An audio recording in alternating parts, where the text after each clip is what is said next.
気をつけ礼。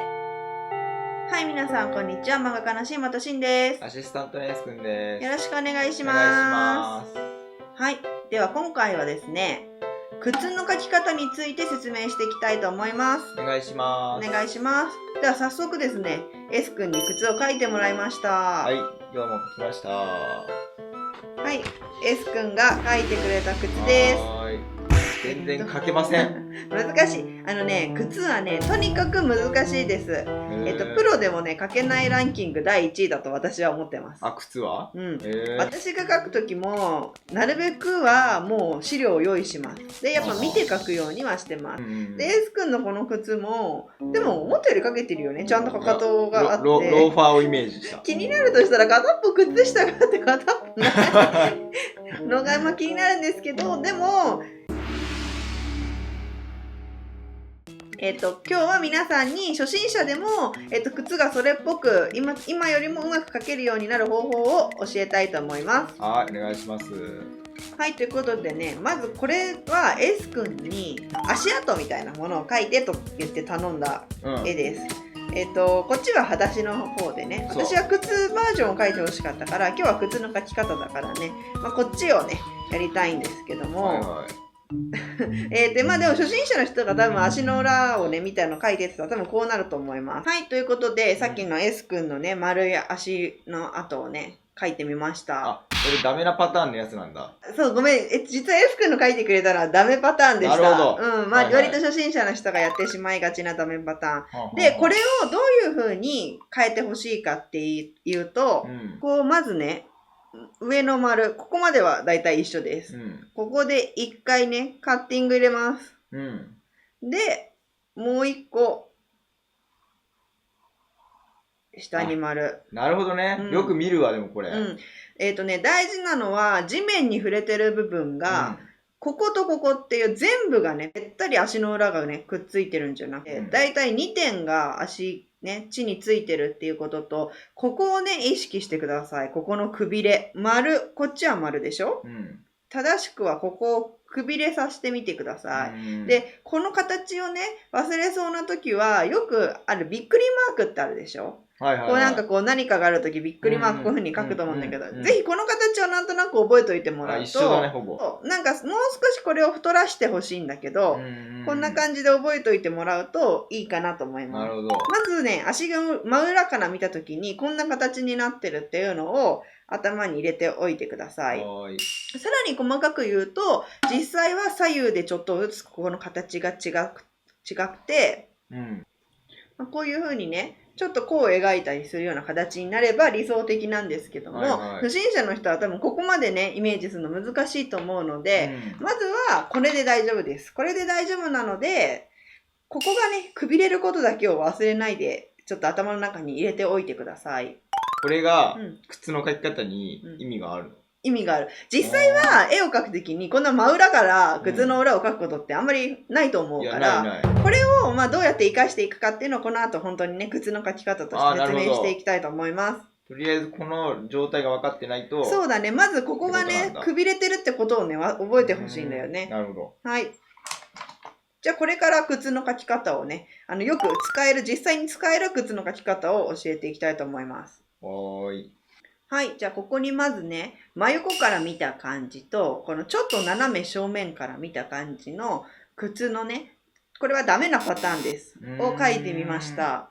これはさっき言ったようにどこもくびれてない感じで、まん丸い感じで。つま先だけは細くなっていくからちょっと細くなってる形には書いてるけどっていう感じです。これをさっきのね、くびれを意識して直すとどういう風になるのか、今から書くので見てみてください。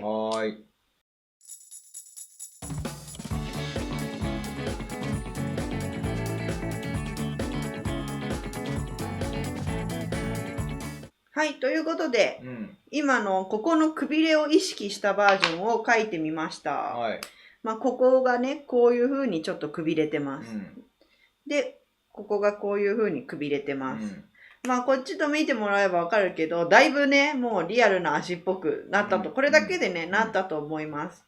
確かに、靴っぽくなる。でしょ？まずはね、ここのくびれを作ってあげることを一度ね、意識してみてください。すごい靴って難しくて、細かいディティールとかをもちろんこの後書いていかなきゃいけないんだけど、その前に形が取れてないと、その細かいディティールから書き始めてしまっても、きっとうまくいかないと思うので、まずはもうこの靴の前の形をイメージすることをやってみてください。ちなみにかかとの高い靴、ハイヒールだとまたちょっと変わるので、ちょっと横に書いてみます。はい、そこのね、高い靴だとだいたいこんな感じですかね。今これヒールがね、書いてない状態です。実際はここにこういう風にね、ヒールがね、きます。はいはい。ここがくびれること、ここがくびれることをイメージしてほしいです。これでまあだいたい靴の形はね、あとはもう書き続けてたらね、取れるようになると思います。で、ここであともう一つちょっと上級テクニックのおすすめ部分なんですけど、つま先ね、ここつま先の部分を、こうぺったりね、こういうふうにのっぺらぼうにペーって書くんじゃなくて、ちょっとだけ上げてあげる。これもここもちょっとだけ上げてあげる。まあちょっと、やっぱちょっとだけこう、上げてあげる。なんだったらちょっとそこの裏を見せてあげるぐらい。こんな感じで上げてあげると、よりね、靴らしくなります。実際は、設置している面っていうのは、こことここの2点。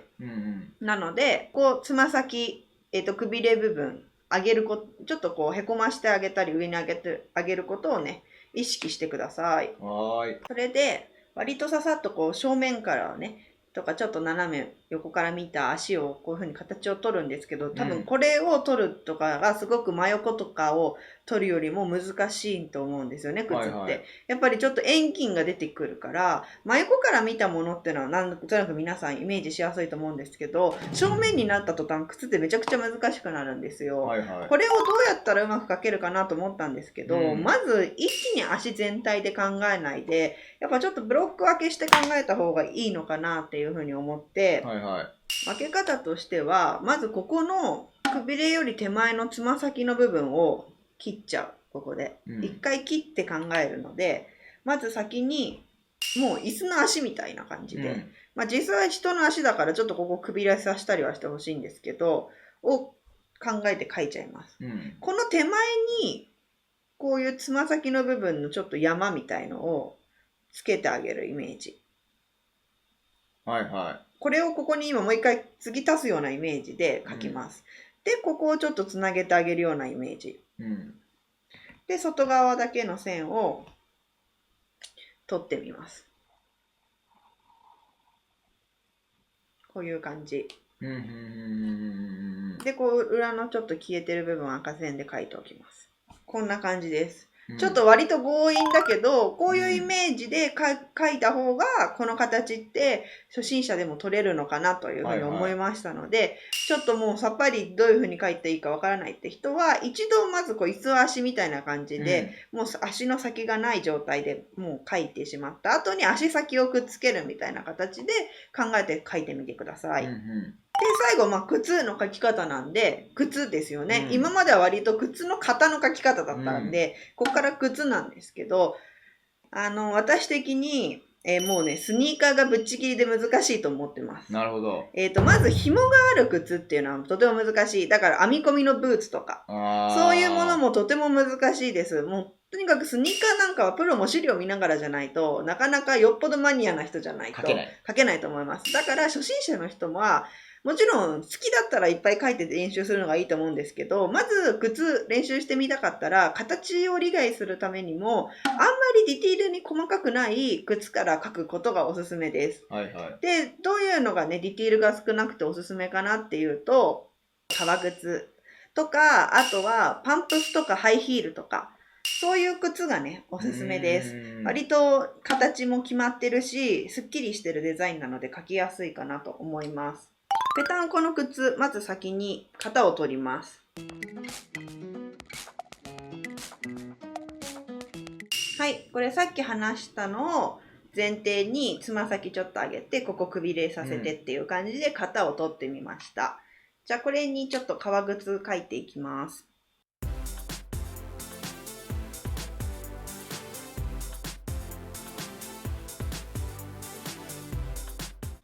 はい、こんな感じです。まず、どんな靴もですけど、布と布が継ぎ合わさってっていうのかな。して靴って出来上がってるので、まずは布が面が何個も実はあるっていうことをね、知ってもらうのと、実物を持ってきてもらって、まずは見て描くのが絶対一番いいと思います。それっぽく見せるのにおすすめなのは、このつま先に出る前のここら辺も結構カクッとね、結構カクッとさせちゃうこと、しっかりと。この辺も結構四角くカクッとさせちゃうこと。あと、このかかとじゃない、あと、つま先の底の部分、靴底の部分、ここをね、実際のこの足先より一段だけこういう形で出す。すごいちっちゃいとこだから難しいけど、ここもちょっとこういう形で出す。一回り少しだけ、ほんの1、2ミリ大きく出すと、すごいそれっぽく見えます。なのでよかったらね、これやってみてください。まあ、あとはね、実際靴ちょっと見てみてくださいね、ぜひ。じゃあヒールの、靴をね、描いてみます。